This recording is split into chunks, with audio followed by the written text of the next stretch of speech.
6 दशक का आपका अनुभव है संघ में काम करने का। बचपन से लेके अब तक एक संघ की 100 वर्ष की जो इस यात्रा की हम बात करते हैं, नागपुर में एक छोटी सी शाखा से और हम कहें कि कुछ छोटे-छोटे से बालकों के साथ में कुछ खेलों के माध्यम से जो संघ प्रारंभ हुआ, वो आज बड़ा वटवृक्ष बन गया और ये कहा जाता है कि समाज जीवन का कोई ऐसा क्षेत्र अछूता नहीं है जहां संघ का विचार नहीं पहुंचा हो। चाहे किसानों के क्षेत्र में बात कर रहे हैं, चाहे विद्यार्थियों के क्षेत्र में बात करें, चाहे राजनीतिक क्षेत्र में बात करें, हर एक क्षेत्र में संघ जब जिस तरीके से पहुंचा है, आपने भी स्वयं अनुभव किया होगा पिछले 6 दशकों में तो किस तरीके से। तो ये जो संघ की यात्रा है, अलग अलग संगठनों तक जिस तरीके से पहुंचे, इसमें से आपसे जानना ये चाहेंगे कि किसी एक संगठन के बारे में क्या आप ये बता सकते हैं कि उसको आगे बढ़ते हुए आपने देखा, किस तरीके से वो प्रारंभ हुआ और कैसे फिर विश्व का सबसे बड़ा संगठन बन गया। देखिए, आपने जैसे बताया कि नागपुर से एक शाखा प्रारंभ हुई, इस संबंध में मैं कुछ एक दो बातें और आपको बताना चाहता हूँ। अभी क्या है कि जैसे अभी आपने भी कहा कि कुछ बालकों को लेकर, तो डॉक्टर साहब ने जब प्रारंभ किया तो उनके मन में एक संगठन खड़ा करने का भाव नहीं था कि मैं कोई एक संगठन खड़ा करूं। उनके मन में ये जो एक विचार था, उस विचार को लेकर एक, इसको हम ये माने कि एक विचारिक क्रांति थी, ये विचार का लेकर काम शुरू किया उन्होंने। और उसमें भी उन्होंने अपनी, आज भी वो आप कभी नागपुर जाएं तो डॉक्टर साहब का जो आवास है वो देखें, तो उनके जो कक्ष ऊपर प्रथम तल पे जो कक्ष था, मैं खुद देख के आया हूँ, उसमें 16 लोग और बालक कोई नहीं था, मतलब उसके अंदर युवा थे, सब युवा। तो 16 प्रारंभिक जो हुआ वो 16 जो युवा थे उनके नाम भी लिखे हुए हैं। अच्छा, उस दिन वो प्रारंभ हुई। लेकिन जो आज वर्तमान में हम जो शाखा का स्वरूप देख रहे हैं वैसा नहीं, ये स्वरूप तो आया 6 महीने बाद में। ऐसा प्रारंभ हो गया तो फिर कैसे, तो फिर उन्होंने कहा कि चलिए वहां जो व्यायामशालाएं थी उसके अंदर अपन मिला करेंगे साप्ताहिक रूप से। तो सप्ताह में एक दिन जाके वहां दंड बैठक करना, कुश्ती लड़ना, ये था। वर्तमान स्वरूप नहीं था। वर्तमान स्वरूप आने में समय लगा, 6 महीने लगे। 6 महीने लग गए। तब 6 महीने बाद में तो इसका नामांकन हुआ कि राष्ट्रीय स्वयंसेवक संघ। उससे पहले ये नाम भी नहीं था जी।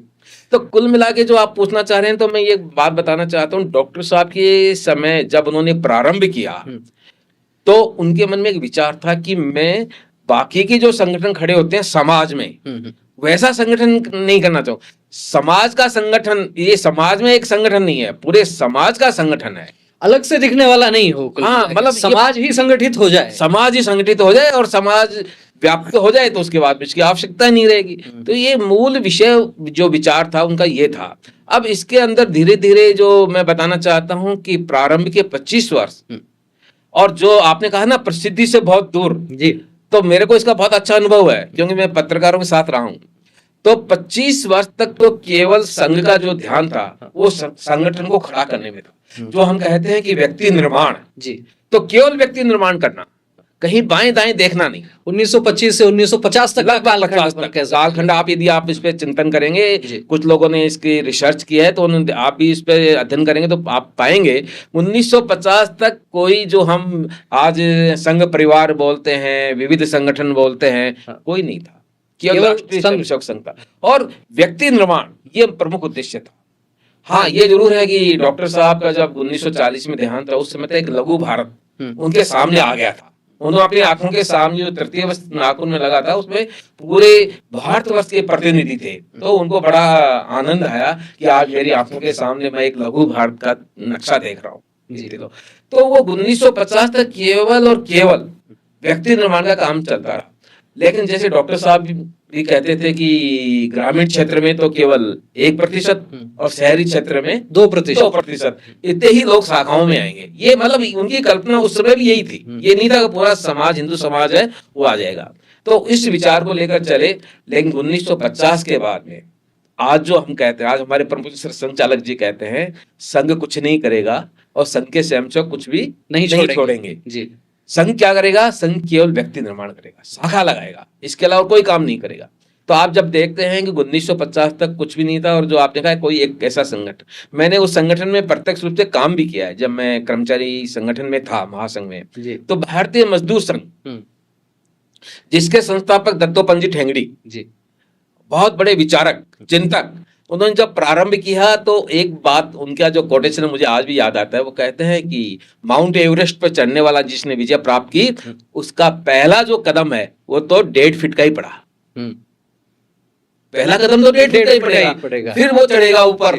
तो ऐसे ही जब उन्होंने भारतीय मजदूर संघ की स्थापना की, उससे पहले कम्युनिस्टों में रहकर, कांग्रेस के जो ट्रेड यूनियन थी उनमें रहकर ये काम सीखा।